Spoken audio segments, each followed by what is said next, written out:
Hello. So my name's Dion Rarity. I'm the daughter of Mandalory, and as we're interviewing influential people in Luton, I thought, why not interview the woman herself, the woman who's made all this happen. So, Myrna, how are you doing today? I'm doing okay. I'm a bit full. Just been out for a lovely meal. So, what made you choose Luton as a place to live? Well, that's because you were here. Basically, I think you and my youngest daughter lived in Luton, and I was coming from America, and I thought, oh, I didn't really want to live in London anymore. So, and like they said, the houses are a bit more cheaper. So I decided to live in Luton. You said you didn't want to live in London anymore. Did you mean America? No, London, because that's where I was born. Oh, okay. Yeah. So, what does Luton mean to you? Well, Luton just means so many things. When I think about Luton, I think it's a very warm community. I think it's quite a close knit community. I mean, people kind of have their views about it. And sometimes, as an outsider, when I say an outsider, somebody coming in from London or another part, maybe Manchester or Birmingham, some people feel as though they don't feel included. But my experience in Luton has been a positive one. And yes, I do get senses sometimes that Luton can be a little bit cliquish, but not enough for me to think, oh, I don't like living here. I think it's very inclusive. I like the fact that there's lots of little black networks going on simultaneously and little black businesses. And it's quite an intimate place, and I like that. Okay. So, who is Myrna? Mm.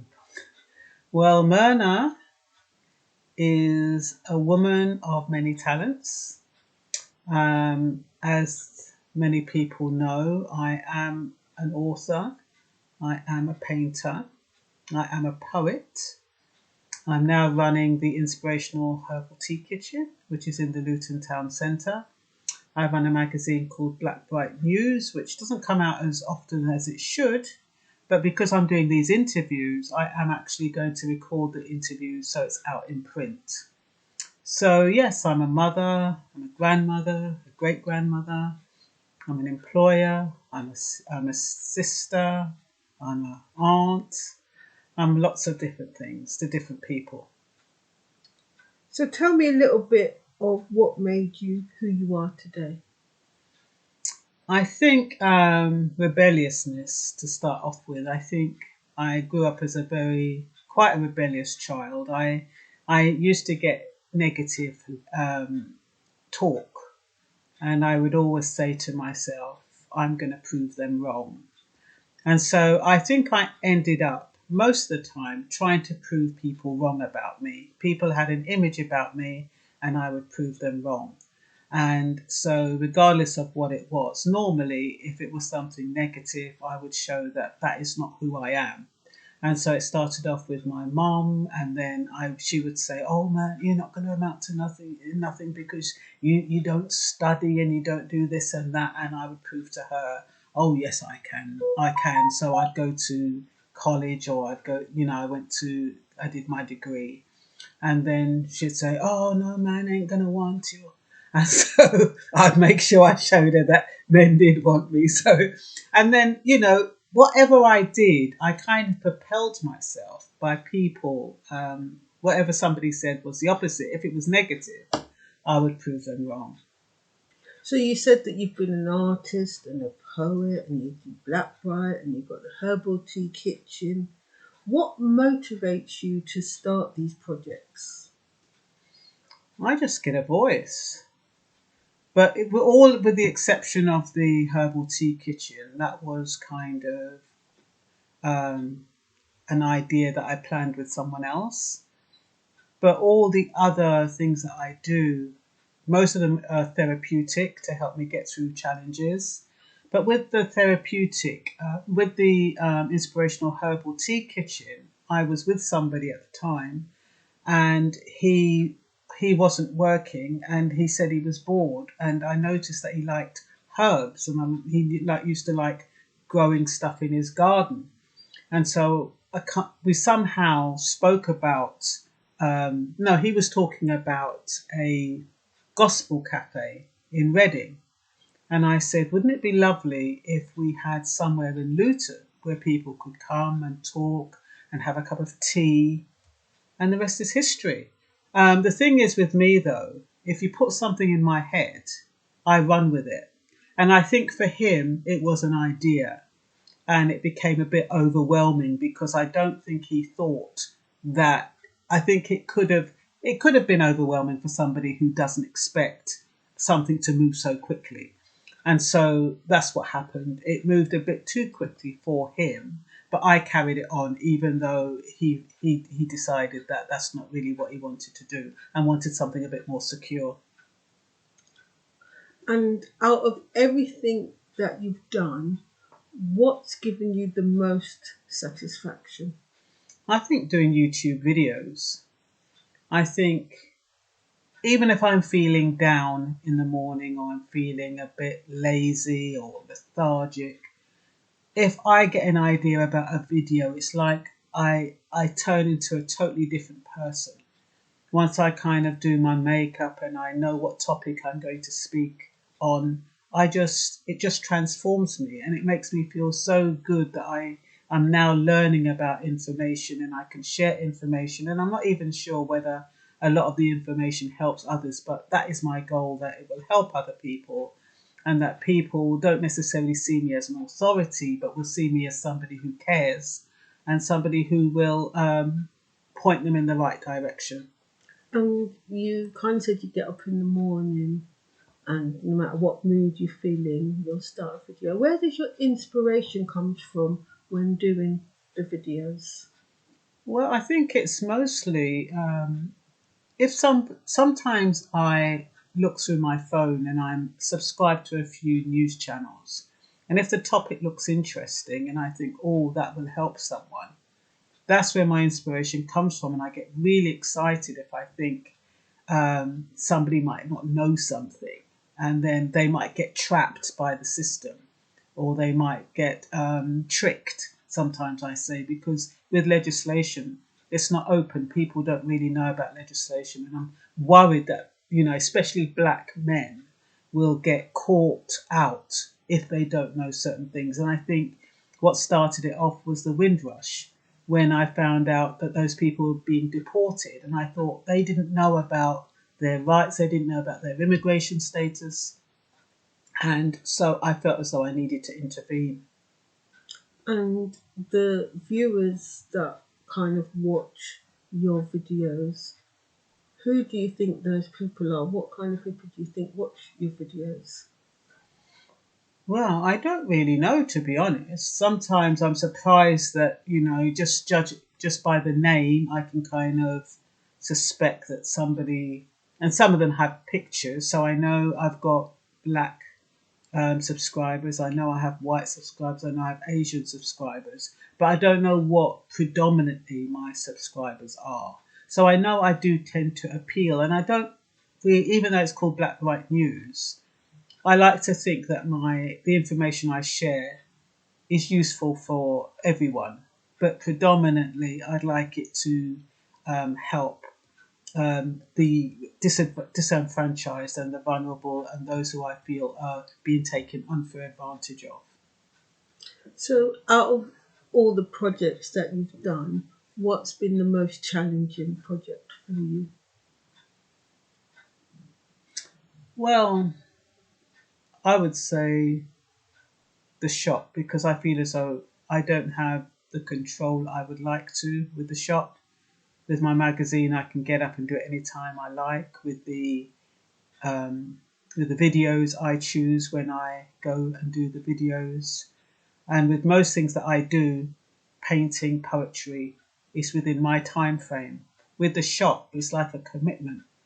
I have to go in at a certain time, and even though it's my shop and I could technically leave any time I want, I know that I never know if somebody's going to come to the shop and expect to see me. So it's kind of a responsibility. And then if I'm in the shop and, nothing's happening, or I have a day where I haven't got any clients, and it's about always trying to be welcoming, and when people coming in and they're just making inquiries, it's about, how do I want what is this shop supposed to do for people?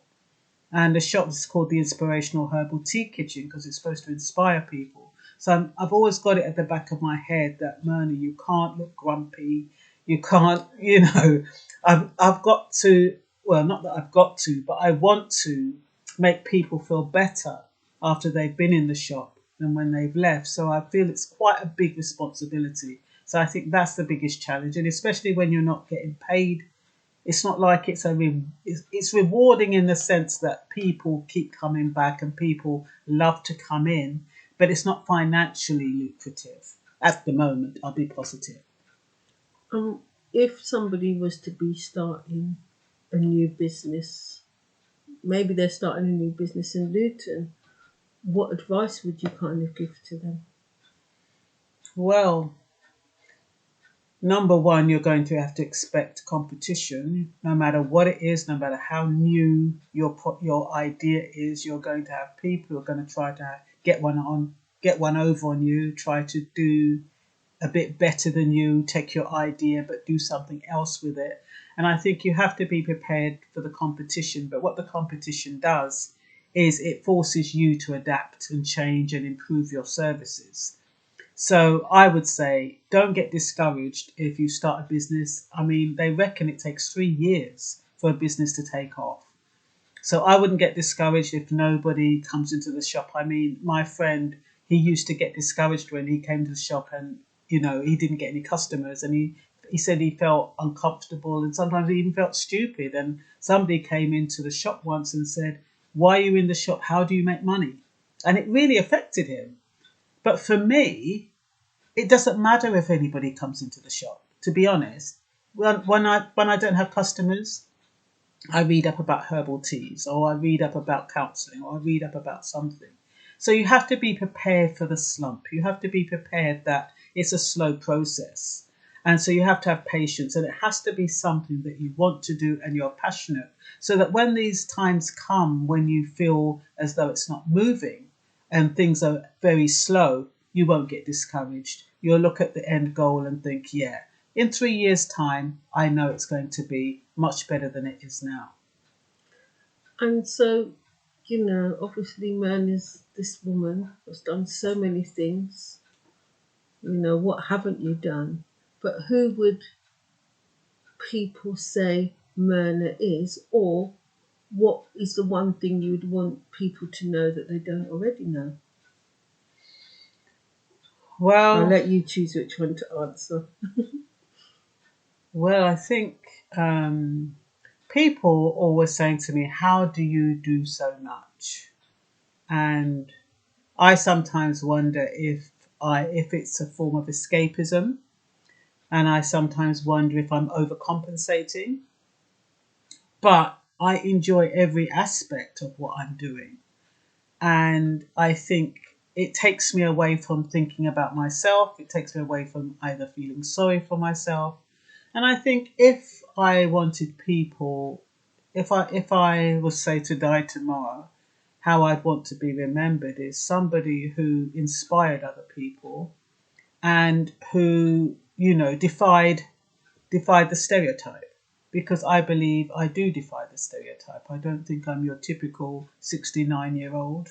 I think that living alone and happily alone and doing everything that I can at the pace that I want to, I think that's really brilliant. And yet I'm optimistic that this is not the end. I'm optimistic that the knight in shining armor will soon ride in and take me off into the sunset. And I know that will happen. So, but in the meantime, I'm not looking out for that. I'm getting on with what I feel I was put on this earth to do, which is to facilitate others and inspire people. And you kind of mentioned, if you passed on, you'd want to make sure you're inspiration. What would Myrna Loy's legacy be if she passed away? Well, my legacy would be my poetry, my art, my talent. I'd have to say my talent would be my legacy because I am multi-talented. And I like to think that I use my talents in a way that is they were meant to be used. I'd like to think that I don't exploit anyone through my talents. And I just think I feel privileged and blessed that I have I can do most things myself. A lot of people, they need to employ a printer, or they need to employ a writer, or they need to employ a painter, or they need to employ a business person or an accountant. I feel as though I have so many talents that I can do a lot of things myself. So I think that is can be to my disadvantage because it could mean that, oh, what who could come in and support me. But I think there's always gaps in everyone, and there's always gaps in everything we do, and there and I believe there's a balance, and I believe that there's somebody who can come in and do those missing parts. I mean, it might even be something simple like, I was in the shop the other day and somebody said to me, if you open up the curtains, more people will see you. It's more likely for them to see you and come into the shop. And I thought that was very good advice. So I think there's things that I'm missing. And that is what I think is important, that I can kind of get that kind of a balance where whatever I'm missing, somebody else can, you know what I mean? So I think that, what was the question? I think I've gone off track. No, no, you was talking about your legacy. Yeah, so my legacy I'd like my legacy to be wholesome so that I'm not, because I do believe that, to make somebody whole, you have to have some balance, the yin and the yang. So I'd like my legacy to be wholesome, I'd like it to be helpful, and I'd like it to be a person who inspired others. And you've written some books. Out of all the books that you've written, which book did you enjoy writing the most? I think I enjoyed writing The Other Side of Tourism the most. That is a Brit in Jamaica. And I think I like that the most because it wasn't meant to be a book and it was my first book. And it kind of showed different dimensions. It kind of forced me to address my prejudices as a Brit in Jamaica. And it showed my humour. I like that because I don't show my humour enough. And it also gave me a chance to do the patois. And yeah, and I got such a lot of good feedback about that book. So I think that was my best book. That's the one you enjoyed writing the most. That's the one I enjoyed writing the most. And if you was going to give somebody a book, would that be the book that you would give them, or would it be one of your other books? No, I'd give them one of my poetry books. And which poetry book do you think you'd most like to give them? I think I'd like to give them Poetry's Therapist meets Poetry's Teacher. And that's because, number one, it was dedicated to my granddaughter. Number two, it gives an insight to my life in England, my life in Angola, my life in America. And it gives an insight to all those aspects that people don't know about me. So I would feel that I'm gifting someone my life if I gave that, and everyone who's important to me in that book. And lastly, what words of wisdom would you give or leave with your viewers? I'd like to leave with my viewers that, I think patience is a virtue. I think, especially in the pandemic, we get fearful and we're impatient, and we know we have feelings that things are going on underneath the surface, and we're kind of racing to get to the end because we want a resolve. And I think when you're thinking that way, that you just want to get to the end, you're not enjoying the journey. So I think it is important not to think about what the government is doing, not to think about the vaccination, not to think about the coronavirus, but to think about what you can do today that you can enjoy. with it, whether it's with loved ones or whether it's by yourself. I think you should focus on today and what you can do today to make your life a better place and, your life a better place to live in. So thank you very much, Mandalory, for giving your viewers an insight into Mandalory. And thank you very much, Dion, for taking the time and coming up with the idea.